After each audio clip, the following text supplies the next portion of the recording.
Okay, so you're here listening because you're probably trying to figure out the whole lead generation thing, right?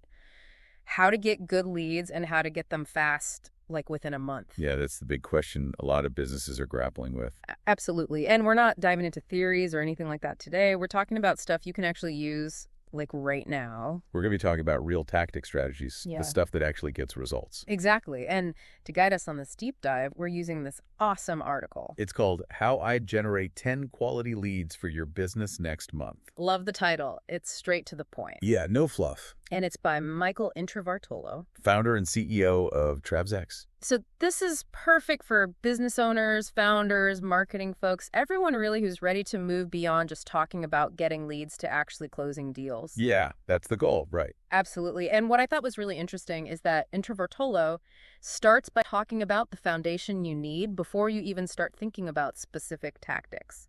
Okay, so what are we talking about here? What does this foundation look like? Well, he says the first thing you need is a crystal clear offer, something that really hits a pain point that your ideal customer is feeling, Like it's a problem that keeps them up at night. So it can't just solve any problem. It has to be a problem that's really bugging them, something they're actively looking for a solution for. Yeah, he really emphasizes that point. It makes sense though, right? Yeah. People are more likely to buy if the pain is pretty bad. For sure, if you're just solving a minor inconvenience, it's going to be a lot harder to get people excited. Exactly. So the clarity of your offer is huge.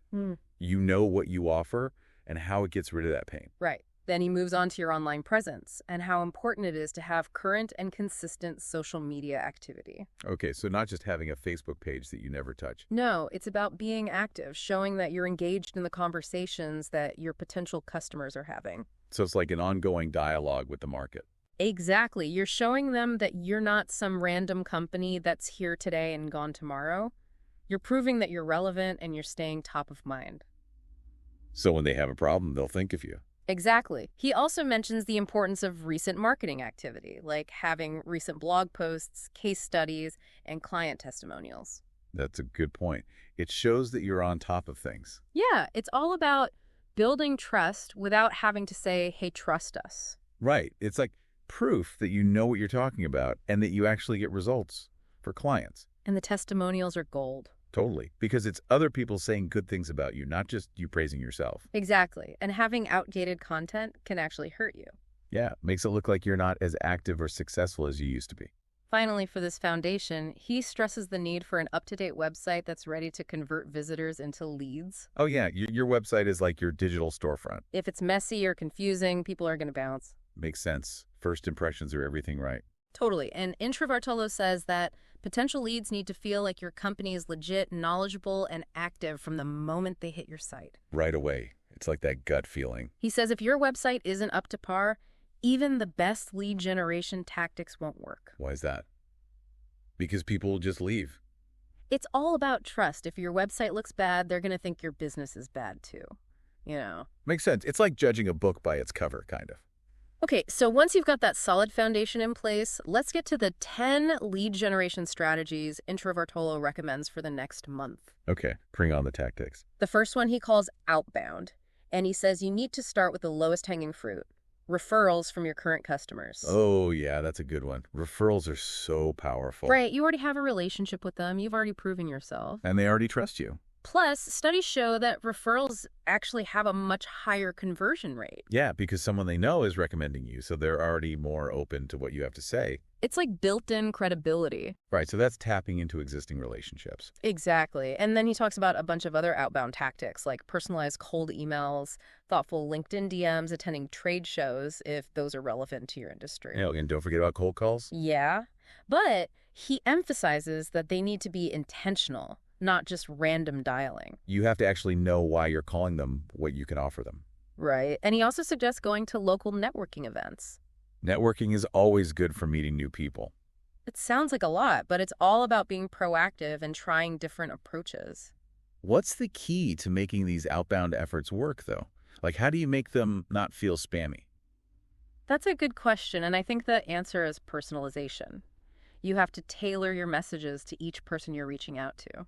So no generic templates. Exactly. You need to show them that you've done your research, that you understand their specific needs and challenges. So like with LinkedIn DMs, you could reference something they posted recently or mention a shared connection. Exactly. And with cold calling, you should be targeting people or companies that are a good fit for your offer. And networking is all about building real relationships, not just handing out your business card to everyone you meet. Right. And he also mentions that consistency is key with outbound efforts. You have to keep at it over time to really build momentum. Okay, so outbound is all about being proactive. The second strategy is all about your landing page. The page people land on after they click your ad or whatever. Exactly. And he says it absolutely has to convert visitors into leads. So no distractions, just a clear message and a clear call to action. Exactly. He even suggests using heat maps and tools like Hotjar to see how people are interacting with your page. Well, that's interesting. I've heard of those, but never really used them. What do they do exactly? Well, heat maps show you where people are clicking, hovering, and scrolling on your page,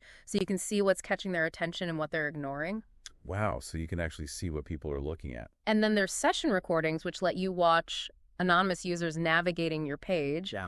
Like you can actually see them using your website. Yeah, which can help you identify any points of confusion or frustration. That's really cool. So you can make sure your message is clear and easy to understand.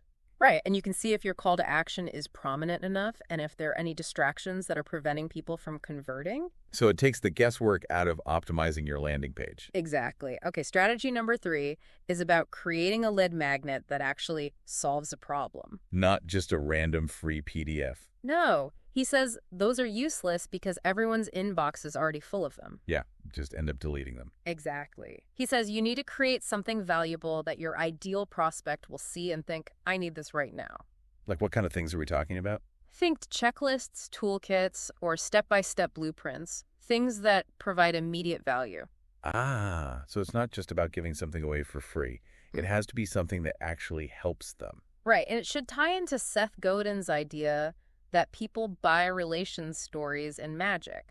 Interesting. So your lead magnet should be like a little bit of magic. Yeah, it should be useful and trust-building and give them a taste of the bigger value you provide. Okay, I like that. So it's like the first step in a longer journey. Exactly. All right, strategy number 4 is all about LinkedIn and posting consistently every single day for the next 30 days. Whoa, every day. That's a lot. I know, but he even provides a sample content calendar with different themes for each week. Like what kind of themes? So the first week is all about sharing client wins and lessons learned. Cool, so you're showcasing your expertise. Then you move on to tackling FAQs and busting myths. Addressing common concerns. And then later in the month, you can go behind the scenes and show people what it's like to work with you. So it's a mix of different types of content to keep things interesting? Exactly. And he says this consistent posting helps you build authority and stay top of mind. It's like you're always there providing value. Right. Okay, strategy number 5 is about running paid ads, but he's very specific about how to do it. Paid ads can be tricky. Yeah, he says don't just throw money at them right away. You have to be strategic. Exactly. He says you should take your best performing organic content, the stuff that's already resonating with your audience, and use that for your paid campaigns.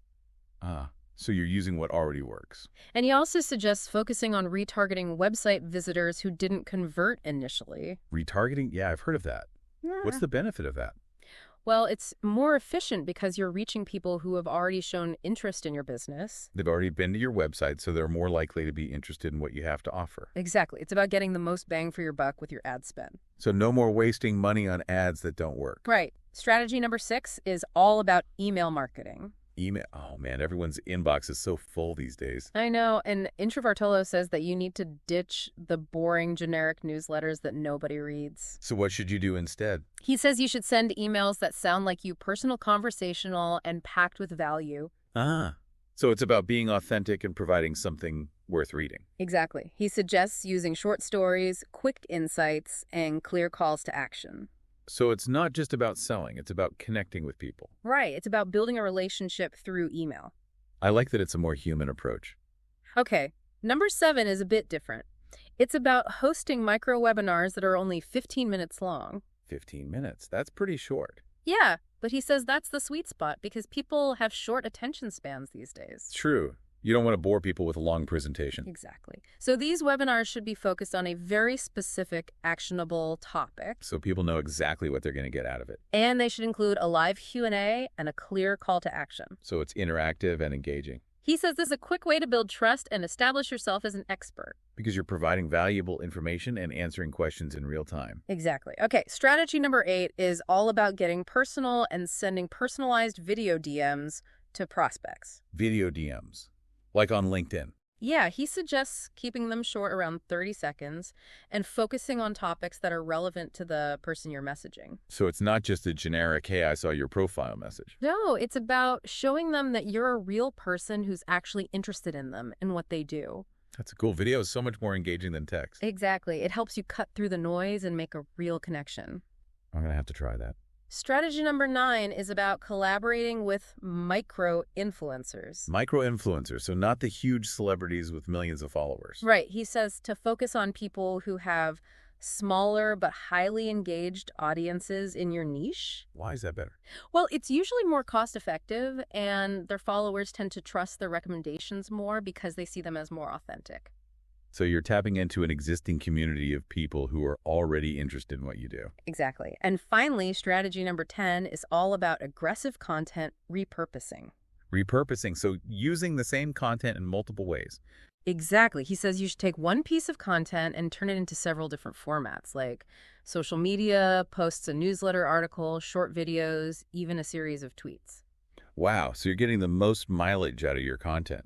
He uses the analogy of content being like a tree with many branches that feed your entire lead generation ecosystem. I like that it's a good visual. So you're not constantly having to create new content from scratch.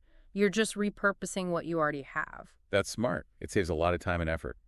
Now, after outlining these 10 strategies, Intravartolo emphasizes the importance of relentless follow-up. The follow-up, yeah, that's key. He says most leads don't convert right away, and that you should make at least 5 follow-up attempts across different channels. 5? That's a lot more than I usually do. I know, but he says it's important to be persistent, but also to not be annoying. That's the tricky part, right? Yeah, you have to find the right balance between staying top of mind and not being pushy. So what are some good ways to follow up without being annoying? Well, you could share additional resources that are relevant to their needs or answer specific questions they might have. So you're providing value with each interaction. Exactly. And you can also vary your communication channels, like sending an email after a LinkedIn message. So you're not always hitting them with the same thing. Right. The key is to be helpful and respectful of their time.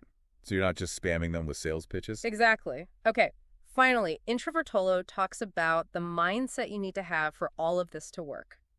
Mindset, like what kind of mindset? He says that consistent action, even imperfect action, is more important than having perfect tactics. So it's better to do something than nothing, even if it's not perfect. Exactly. He even quotes Gary Vee, who says, "Ideas are shit. Execution is the game." Love that quote. So he's emphasizing the need to be committed to doing something every single day, even if it's small. So it's about building those habits and making lead generation a regular part of your routine. And he says that marketing qualified leads are the result of consistent effort over time. It's not a quick fix, it's a long game. Exactly. He also recommends checking out their YouTube video, How to Start Marketing Your Small Business and Actually Get Conversions, for even more ideas. Oh, cool. I'll have to check that out. So as we wrap up this deep dive into Michael Intravartolo's advice, the key takeaway is that generating quality leads within a month isn't about finding some magic bullet. It's about putting in the work consistently. Exactly. It's about building a strong foundation and then implementing a variety of strategies. And following up relentlessly. Right. From those outbound efforts and optimizing your website to creating valuable content and nurturing relationships, it all comes down to execution. So what's the one thing our listeners can do today to start implementing these ideas? That's the question I want to leave you with. What's one concrete action you can take today to either strengthen your lead generation foundation or kickstart your outbound efforts? You can be something small. Just get the ball rolling. Think about how you can apply these tactics to your specific business needs. And remember, consistency is key. Don't get overwhelmed. Just focus on taking one step at a time. And keep moving forward. You got this. Thanks for joining us for this deep dive. We'll see you next time. Bye. Bye.